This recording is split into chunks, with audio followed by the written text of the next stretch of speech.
A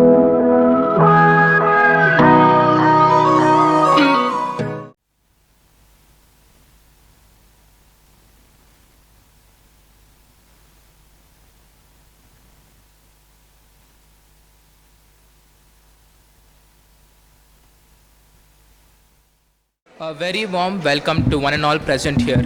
Let us let us invoke the divine blessings of the Holy Trio by chanting an invocation. Om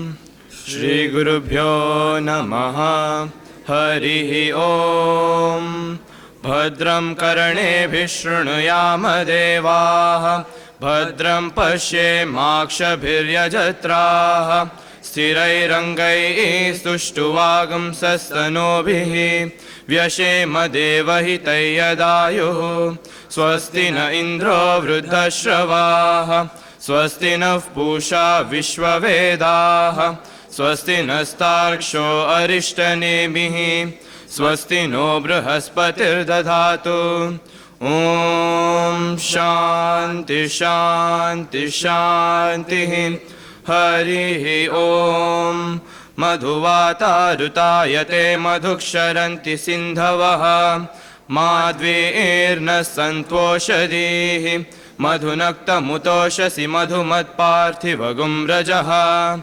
Madhudhyaurastu nः Pita Madhumanno Vanaspatir Madhumagam Astu Suryaha Madvirgavo Bhavantu Naha Om Shanti Shanti Shanti Harihi Om. I thank Abhijit and Arnava for the melodious invocation. Vidyashala is known for empowering individuals in all spheres of life. Now there will be a small presentation about after-school activities and 4 assist sessions held in Vidyashala.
I now request Mai Pranda Swamiji to escort Jayanth sir onto the stage.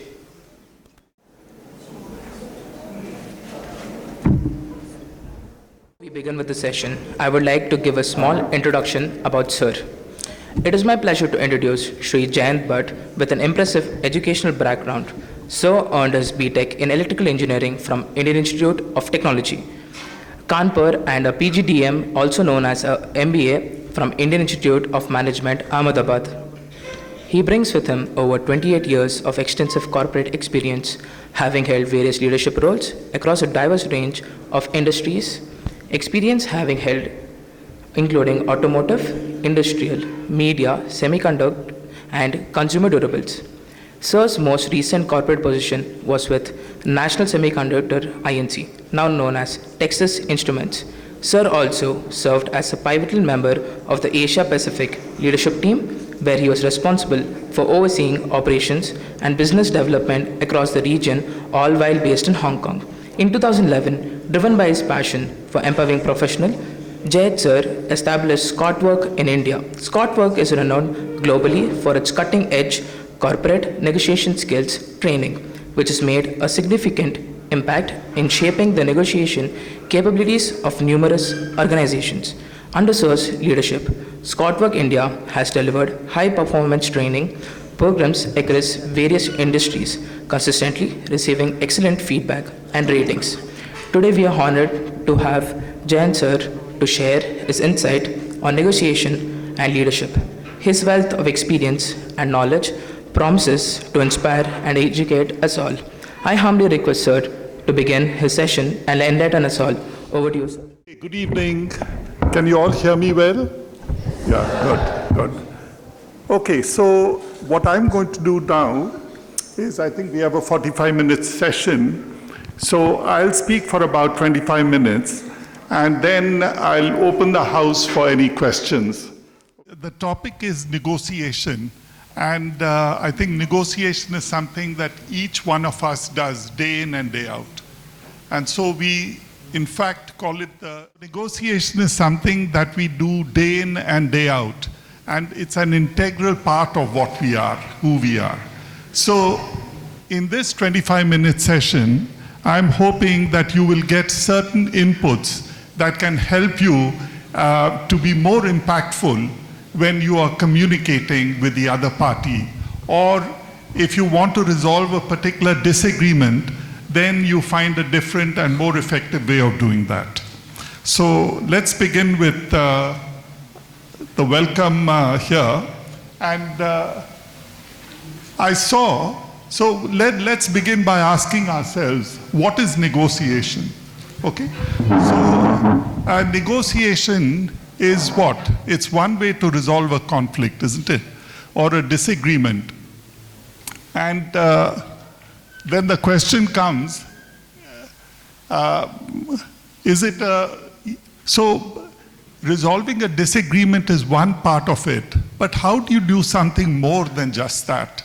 And so negotiation should be something more than just. What we have to do is to figure out a way that when you resolve that disagreement, how can you create value in the process? How can both parties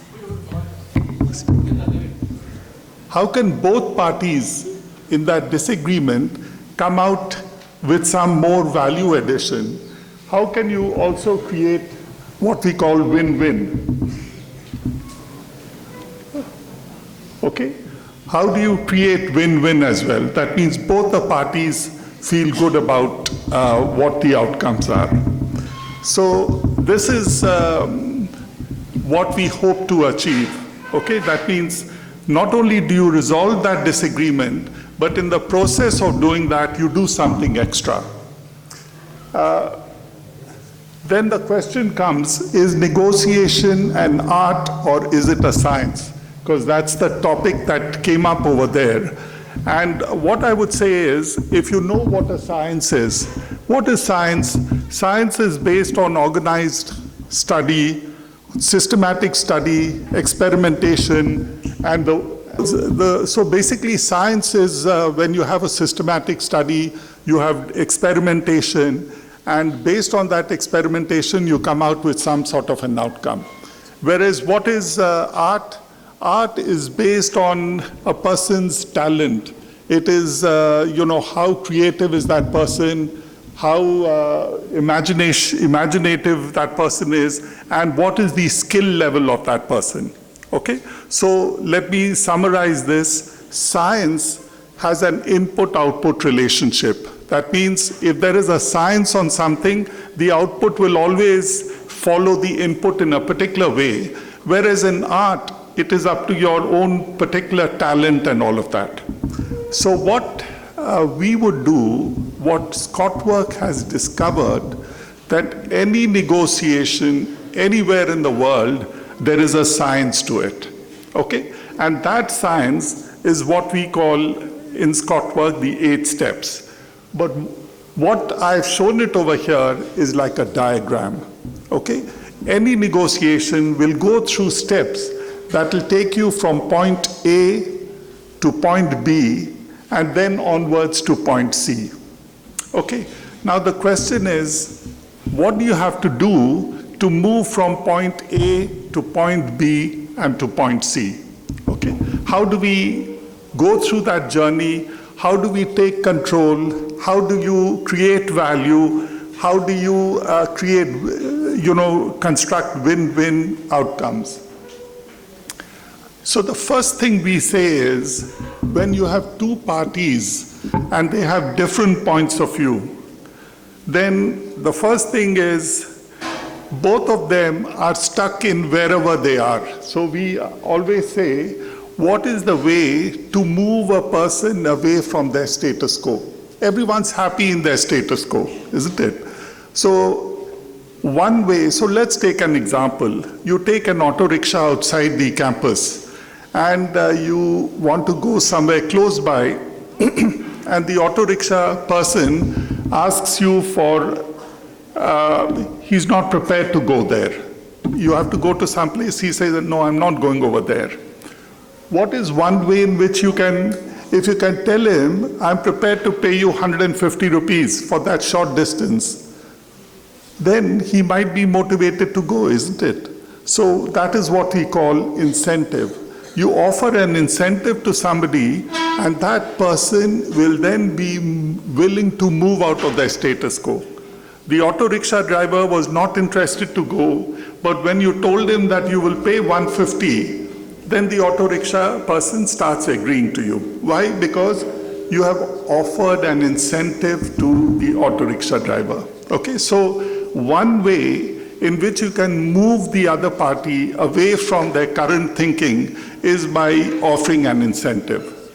But there is another way, and that way is what we call a sanction. What is it? So if the auto rickshaw driver is not agreeing to go, there is a policeman close by. You go to the policeman and complain that the auto rickshaw driver is not going. Okay? So that will also force the auto rickshaw driver to go. Do you guys get it? So there are two ways in which you move a party away from their status quo.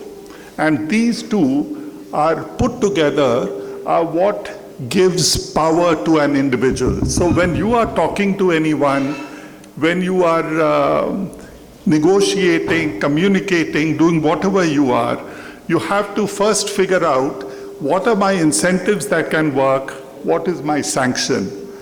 Now, do any one of you understand unions? Do you know union? Some companies have unions, you know that? Okay, so what do you think unions use? Do they use incentive or they use sanction? When they threaten to strike in a company, they're using a sanction. And do you know one thing? Out of 100 threats to strike, that means 100 times that they actually threaten to strike, 98% of the times the management gives them what they want. Okay, so between these two levers, the sanction is a very powerful lever. Okay, and so the first thing we do in negotiation is when you are going and trying to see something, you've got to ask yourself, what is my incentive, what is my sanction? Okay, now It's a little bit more complicated, so I won't go into too much detail about that, but these two have to be used very differently. So I will not go into that because it's a little complicated, but I'll move ahead and share with you how you can move from A to B and B to C. Now, before you come to point A, you have to be well prepared. So it's like your exams, isn't it? If you are well prepared in an exam, you will do well in the exam. Similarly, we say failure to prepare is preparing for failure. In other words, you have to be well prepared. But then the question is, how do I go well prepared in a negotiation? It looks like an open book exam. And you know, guys, open book exam is much tougher than closed book exam. I don't know whether you do open book exams here, but they are much tougher. So what we say is, the first thing you have to worry about, whenever you are going to talk to somebody or you are going for a negotiation, the first thing you've got to ask yourself is, what is my objective? Is that clear to all of you? What is an objective? If you take that same auto rickshaw, where you tell the driver to go, the destination is what we call the objective. Now imagine you go into a rickshaw and you are not clear about the objective. You don't know where you want to go. You'll never be able to go there. The driver will take you somewhere else. So objective is very important. Okay, so whenever there is a meeting, you have to be clear about the objective. Many times, you know, even in the corporate world, people think they know where they want to go, but we say be very specific. Just like you want to go to the railway station, so this person knows exactly which railway station you're talking about, and you will then go there. Similarly, so in the objective, we say you have to be very well prepared. The next is on the information. Okay, how do you go well prepared with the information? So over here, you have to be clear about how your incentive and sanction can work. You know, that's what we say over here. And the next point is strategy. What is strategy? Strategy is the way in which I can go from this place to the railway station. Destination is the railway station. Strategy is the way in which I can reach the railway station. So if I'm talking to somebody, how am I able to, what do I do to be able to convert the other party and be willing to agree to what I'm saying? That's what we call strategy. And then there is another thing called concessions. Okay, concession is, where is the flexibility? What is it that you're prepared to do? Now, so this is what we call the prepare step. Okay, when you are coming before point A. So let me stop here for a minute. I'm not sure. Does anyone have a question on objectives? How do we set it, or? Okay. Maybe I can continue this and then I'll ask. Yeah. Okay, so before you come into point A, before you go into a negotiation, you've got to be clear about your destination. You've got to be clear about how you're going to reach there. And you've got to understand where are you prepared to be a little flexible. Okay? Then you start point A to point B. What does that mean? When you're moving from A to B, you're in front of that customer. You're in front of the other person. You're beginning to talk. Okay? And there are three activities that happen between A and B. What are those? You are either talking, you're asking, and you're listening. Okay? Now guys, let me ask you, between talking and asking, which one is easier? Talking is easier. Which one is more effective, you think? Oh, everyone already knows the right answer. Okay. So between talking, asking, and listening, how much time does anyone know we should spend talking versus asking? When you talk to the person or who you're negotiating with to know a little bit of basic info, and then you ask a question so that you may know a little bit more about him, so that he opens up to you, and you listen to him and you gain more information on him. Very good. So how much time do you think we should spend on talking versus asking? But unfortunately, that is not the right way. Okay?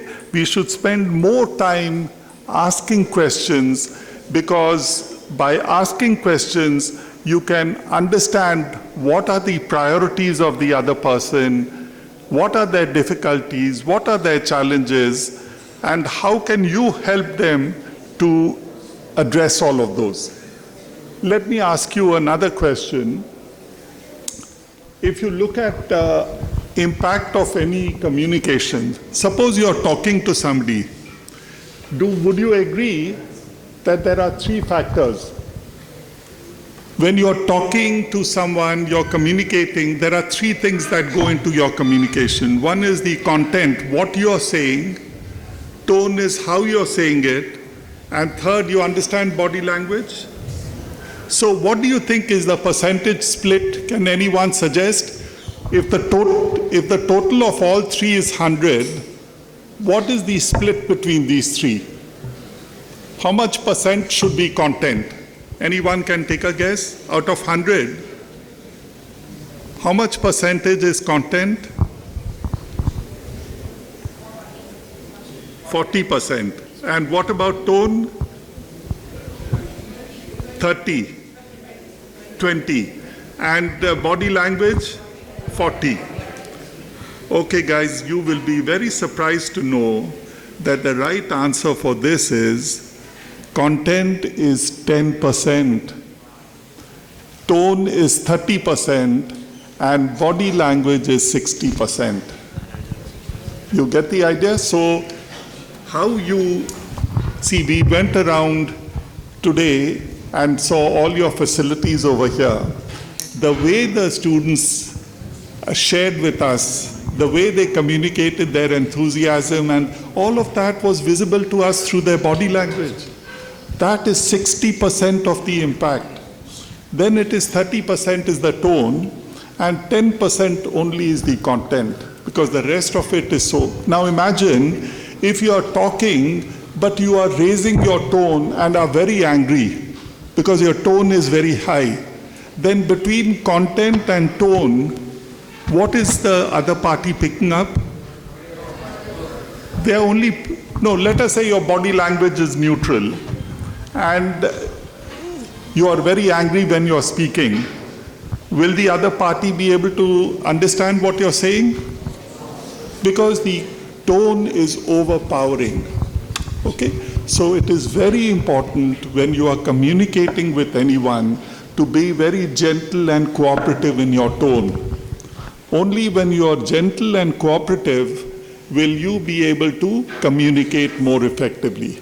Jayanth, in the process, I thought I'll just interlude and Yes. just pose a small thing for you so that you can share much to our audience.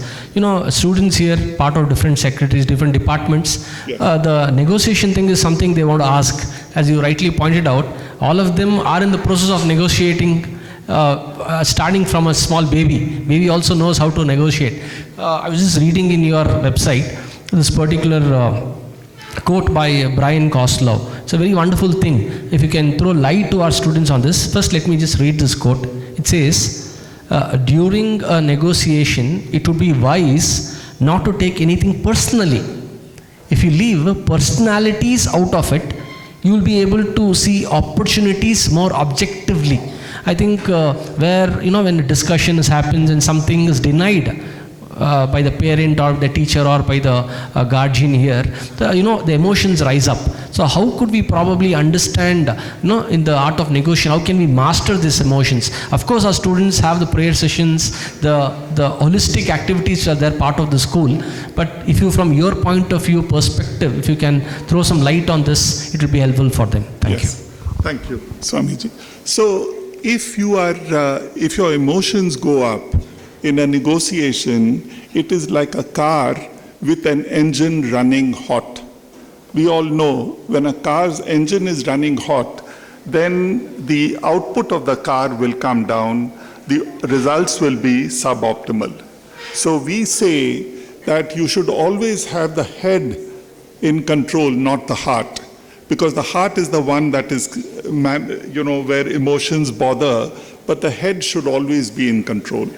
So what we say to anyone is that the moment you find that your emotions are running up, then it is time for you to take a break.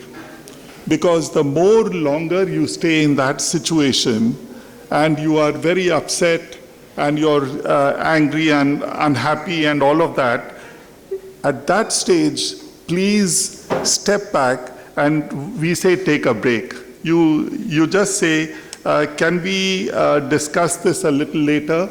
That is one method in which we would like to address that situation, okay? Because if you are in a state like that, it's not a very good position to be in. Then the other thing is to not take it to heart. A good negotiator, doesn't take issues to heart. And part of the reason why people get emotionally involved is, I would say, why do people get emotionally involved is because they are not able to separate themselves from the issue, okay? So, but our advice, because it happens very often, people get upset while they are over there, so you should take a break. Basically, take a break and then figure out when you can meet again and summarize what the differences are. One party is saying points A and B, second party is saying points C and D. You summarize these A, B, C, D points, fix a time to meet again, and then come back to discuss. When you come back to discuss, hopefully the emotions will be out of it, and you will be then able to discuss more rationally like that, okay? So that's what we are saying. So we've talked about content, tone, and body language. All of you understand body language. What is good body language? Making eye contact is good body language or not? Yes, it is very good. What about smiling?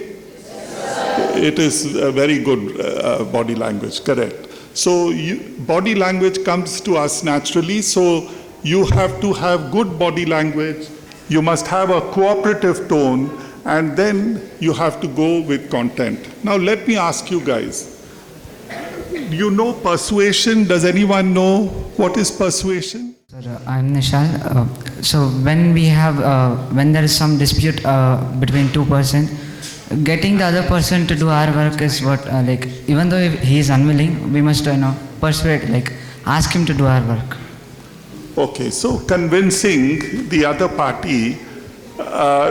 Now let me ask you, correct, your definition is correct. There is a difference of opinion between two parties, and then you try and persuade the other party. What is the problem with persuasion? Why does it not always work? Because the problem with persuasion is it is one-sided. One party wants something, the other party may or may not want it. So this party who wants it will keep persuading, keep talking, and the other party is not interested. How will you know that persuasion is not working? Many times people will not tell you in your face, I disagree.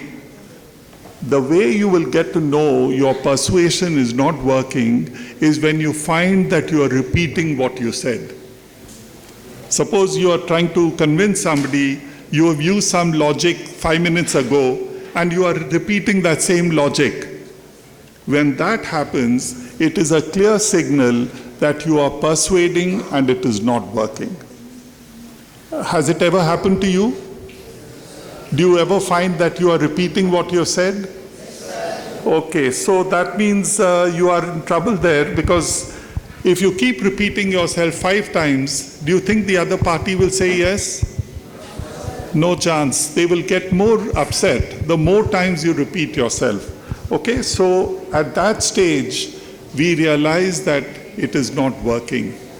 And then, so let me give you an example, the difference between persuasion and negotiation.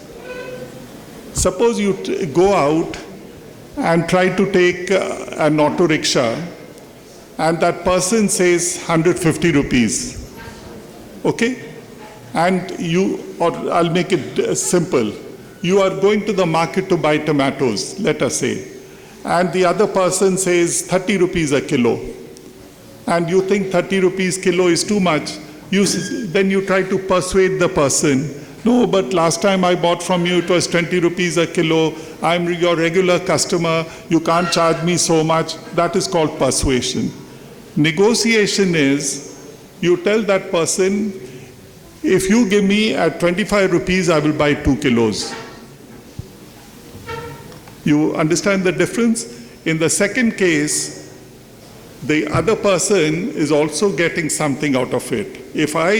If you give me 25 rupees, I will give you 2 kilos of business. That second case is what we call negotiation, because there is a trade, there is a movement up and down. Whereas in negotiation, you may not get the movement forward. Okay? So let me summarize where we are. So when you stand in front of the other party, the first thing you have to do is spend max 70% of your time asking questions. Now, what type of questions should you ask? Okay, because we told you, or you said, we have to understand what the other party, you have to understand something about the other party. But what is it that you have to understand? Let's look at how to create value. So how do you create value when you are talking to somebody? So let us take an example. How do you see, I saw many student secretaries handling different societies over here. So I'm going to ask them, how do you add value to what you are doing? We have to add value to what we say. We have to first understand what the other party actually needs. So if we can understand what the other party needs, we can actually give them something. And giving them something which makes them happy, and also what they can learn. Very good. Exactly. So you add value when you are able to do something which helps the other party, either solve some difficulty they have, some problem they have, or the second way is to see how you can make them more successful or effective. Okay? So when you are negotiating, when we said that you have to spend 70% of your time asking questions, you have to try and understand what is it that the other party wants. What are their priorities? What is their difficulties? How do they define success? How can we make them more successful? How can we make the enterprise better? Like that. So if you spend more time in asking questions, then this stage between point A to point B is what we call the value creating step.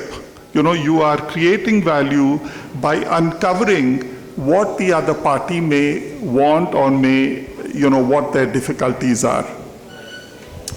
Let us move forward. While you are in point A to B, somebody asks you questions, on information.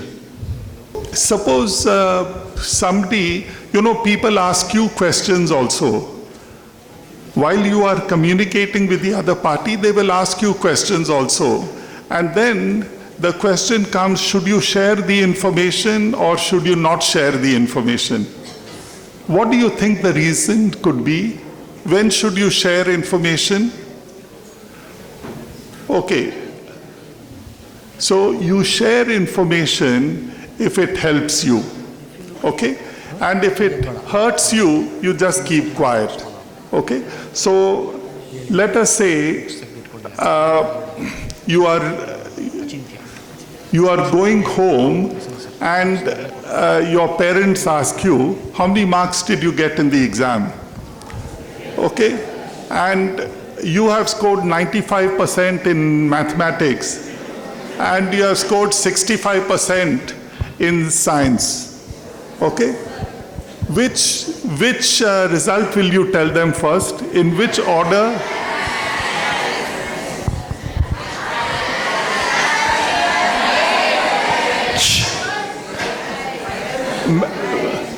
Mathematics first or science? What are they saying? Science. Wow. So you're giving the bad news first and then the good news later on. Very good. That is, many times people tell me, I will share only the good news and I will not talk about the bad news. But you have given very, very correct answer that when you have to share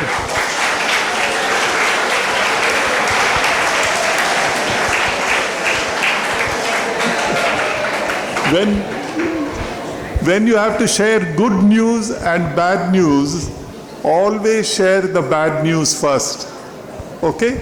And then the good news.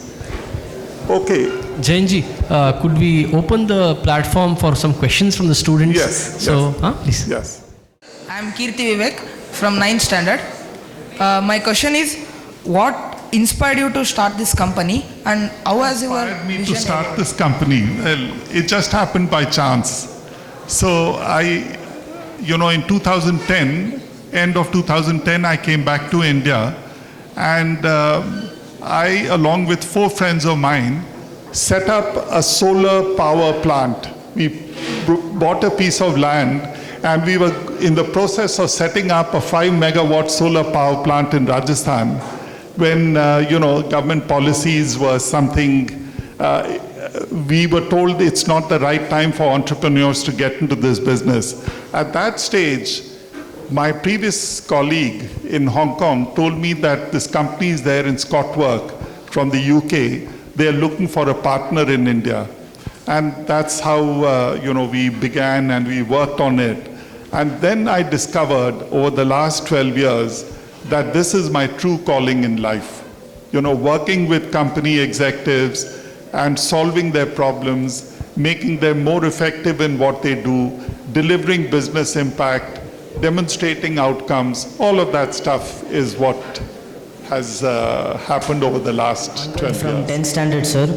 Sir, my question is that in some situations when we are thinking of the future, sir, it requires us to not think that much statistically, but a little more emotionally. For example, when we are choosing our job, like statistically this job could be better for me, but then I would not be happy doing this job. So could you please give a comment about these type of situations? Okay, so I have a very standard advice which I would give to my own children. I've given that same advice to my son, my 2 boys. The first thing is, God creates everyone with some talent. Each one of us, whether we are good in our subjects, whether we are, every one of us has some talent. And you have to first discover what that talent is. Now, how do you discover that talent? One way of doing that is by trying to see what you enjoy in life. See, if you enjoy something, you will naturally gravitate towards that. So if you're good at something, you enjoy what you're doing, that is where your talent resides. Okay? Then you should look at a profession that helps you to achieve or nurture that talent. So I'll give you an example. Suppose you enjoy meeting with people. You are naturally outgoing, you like meeting new people and so on.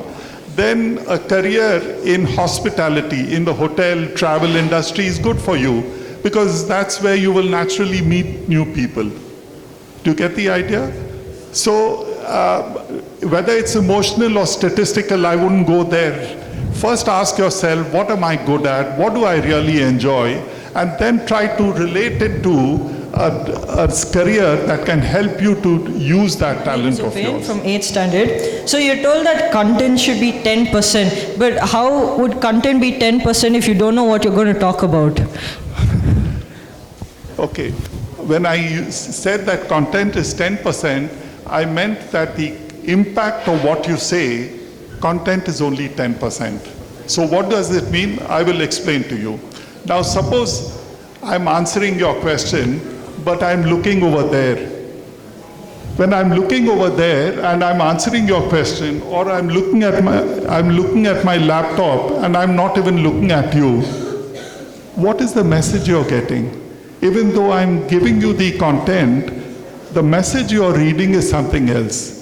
That sir is not, he's not focused, he's not interested. You get the idea? So the overall impact of what you communicate is 60% body language, and body language means eye contact, most important, and smiling and the rest of it. 30% is the tone. If it's a very gentle, nice tone, it'll reach. Then that 10%, which is only 10%, will reach you directly. If the body language and the tone is not right, then that 10% will not reach you at all. I hope, do you get the idea? Jayanth, I was reading somewhere that one of the most important things in being an effective negotiator is to have a control of the information. So information is very powerful. I think probably when you speak about content, content is run through information. So in negotiation, information is very important. So content cannot be in that sense less important. The way you are able to present, I think that's what Jayanth has put so wonderfully. Thank you. Thank you. Thank you, Swamiji. Absolutely correct.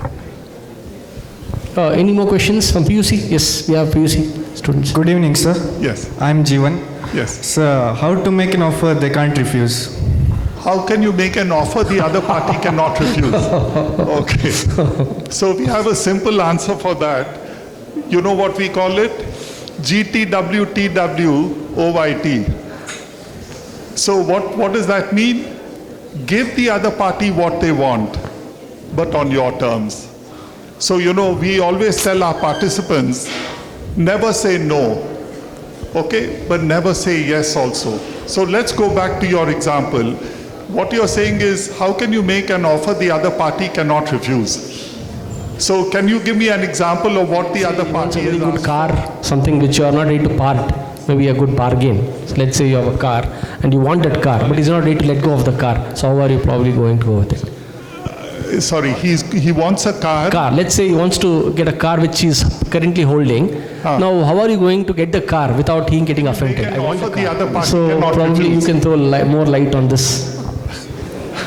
Sir, if an asset belongs to one of my friends and I want to buy it. Yes. I want to buy it without him getting offended in any way. So how do I do it? So how do I present the offer? So first of all, do you know your friend is interested to sell or not? If he's not interested. He's not interested to sell. Okay, then you have to figure out, other than this asset, what else are his expectations in life? What else does he aspire for? Okay, so suppose, let's say the asset is a car, or the asset is a two-wheeler, but he's aspiring to get a car, let us say. Then, is it possible for you to construct a deal in which you can enable him to at least buy the car and sell the two-wheeler in the same time? You get the point. So, the first thing is, you have to give the other guy what they want. But if there is no need for it, if they are not interested to sell, then you will have to first unlock that need to buy something. Otherwise, I'm afraid no loss.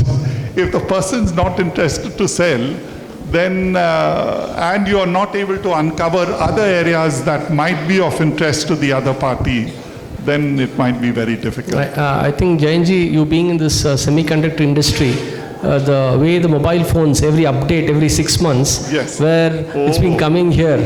They are selling things, I think, to just continue your line of thought, the selling which the people don't require. Probably the earlier phone itself, probably 10% only they have used it. So you're creating the demand, and creating a demand which is an artificial demand. I think. Yeah, exactly. Any more questions, dear students? Yes, we have here. Please get up, take the mic, yes.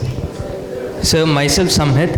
Yes. So how can you uphold ethical standards in negotiation, especially in some competitive situations? How can you Uphold uphold? ethical standards in a competitive situation. Okay. So, see, first of all, there should be no invention of facts. Okay? So, normally what happens in a negotiation is when you ask questions, then the other party starts inventing facts. And they invent facts basically to make their own position stronger. Okay? That's what typically happens. How will you know, guys, I'm going to ask you this question. How will you know if somebody is lying? Any idea? Suppose you ask some question and the other party says something and you want to verify whether that is correct or not. What do you think we could do? How does the police get to know whether somebody is saying the right thing? Have you heard of interrogation? Interrogation. So what you have to do is, you have to go into the detail of that question. When somebody says something at a high level, go into the detail of that question, and when you go into the detail, then it will become very clear whether the other party is saying the truth or not. And therefore we say, if a person is caught fiddling or making wrong use of data, then I have to say he will lose credibility and also trust. Trust takes many years to build up, but you have to lie only once and you can lose a lot of credibility. So we absolutely do not recommend anything of that. Okay? I hope that gives you an idea of what we could do. Thank you, sir. And in effective negotiation, how can we say no? Okay, very good point. So how do you say no without hurting relationships? That is the standard question we get asked. And so what we say is, in fact, never say no. Okay? Instead, what you say is, suppose somebody comes, I will give you a real life example. You know, one person came to me, and that person, in the company that he worked in, his friend asked him for a loan. Okay? Asked him for a loan, some money. And that person, they were very good friends. He could not say no, he gave the money. And that money is now not being returned. You know, the money is not coming back. And this person who spoke to me said, I don't know what to do. You know, it is hurting the relationship. I see that colleague at work, and so many times I've said, I've asked for the money back and he's not giving me the money.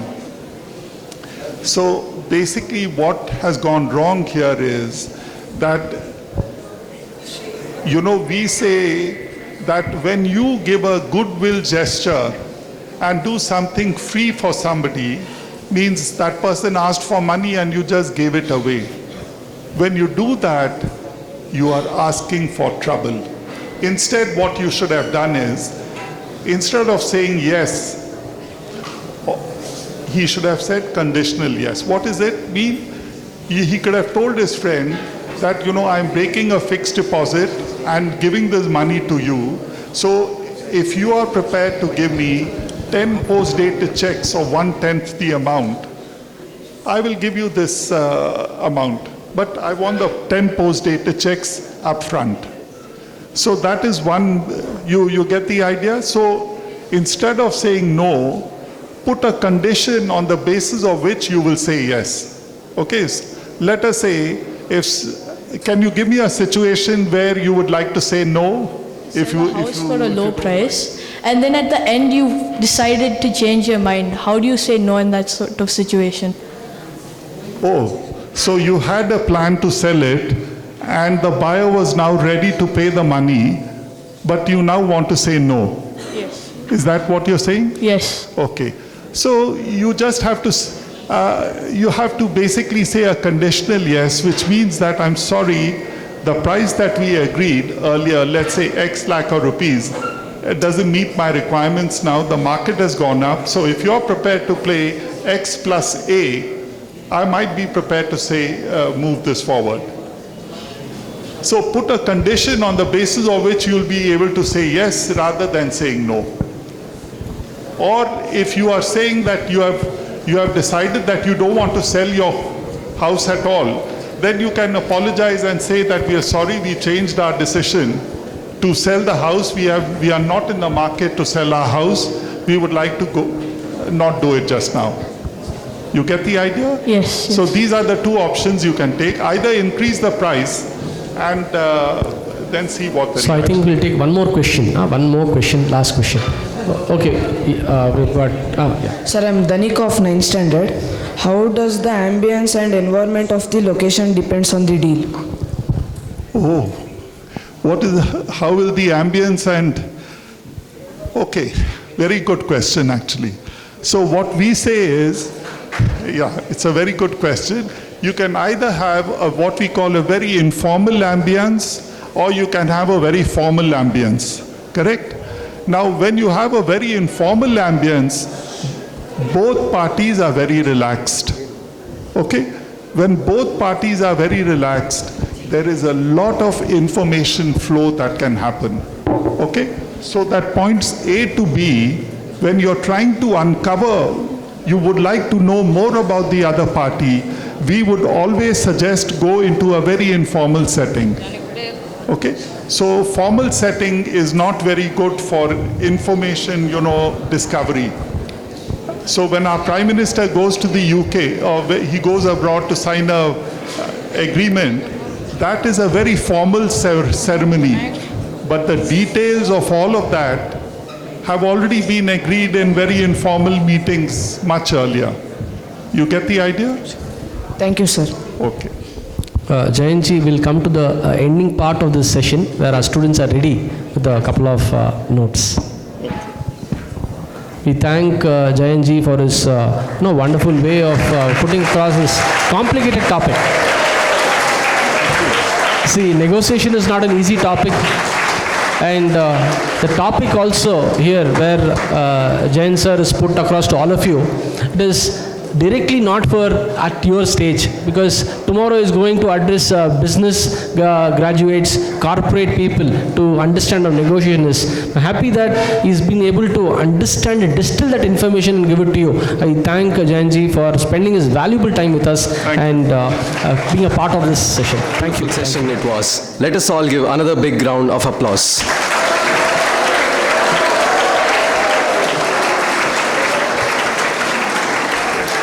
Now I'll be presenting in front of you all a synopsis about the session. Firstly, we never think of negotiation as an art. Today, after the session, I understand that there's so much more to negotiation. It's not just a word, negotiation. So we understood how negotiation, how it is an art. So Sir started his session by telling us about incentives and sanctions. He told us about how talking, asking, and listening play an important role in negotiation. He also told us about the impact of communication, which is a major role during negotiation. Sir also gave a beautiful explanation by giving examples about the quote on how to master emotions during negotiations. He told us about how taking something personally or taking something to heart, or how we repeat something that we mean, persuading something during a negotiation can be a con. And even if we do that, Sir also told us how to get out of it, how to take a pause and then again try to negotiate. He explained about how we add value to what we say or what we mean by interacting with the students. He also gave a great loophole to escape from our bad marks in exams. And he also answered all the questions of the students very professionally with beautiful explanations and examples. I thank sir again for the wonderful session.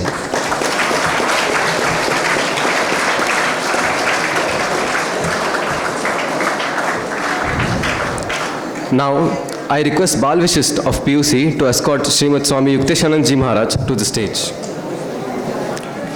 I request Swami Vidyashala Ji Maharaj to present a token of gratitude to acknowledge Sri Jayanth Bhat sir.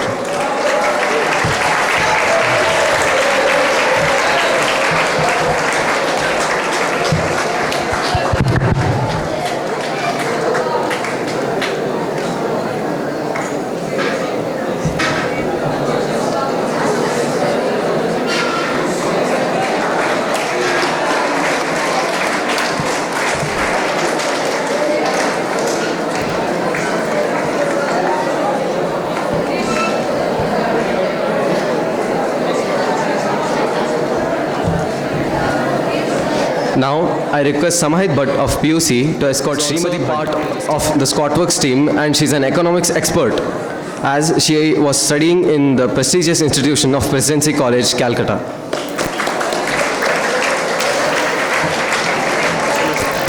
I request Swami Mahipalanand Ji Maharaj to present a token of gratitude to Srimati Bhat.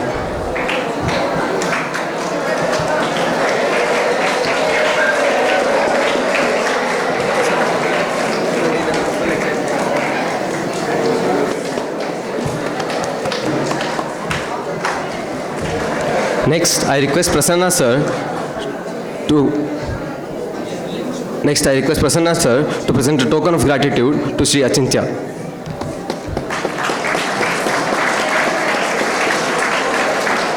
As the program comes to an end, it is my privilege to propose a vote of thanks. Firstly, I thank Sri Jayanth Bhat sir for sharing and explaining about the art of negotiation. Thank you, sir. It was a wonderful session.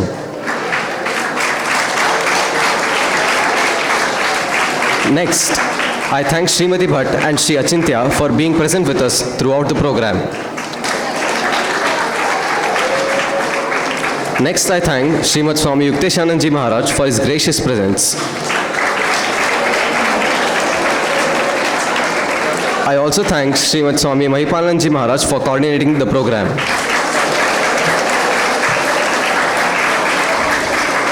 Next, I thank the Department of Computer Science, the Department of Media Lab, Audiovisual Department, and the Department of Manual Work for their contribution towards the program. Finally, I thank all of you for being present here throughout the session with us. Thank you.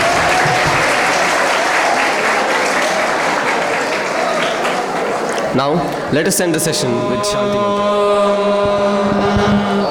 Purnamadah Purnamidam Purnat Purnamudachyate Purnasya Purnamadaya Purnamevavashishyate Om Shanti Shanti Shanti Harihi Om Tat Sat Shri Ram Krishna Arpanamastu.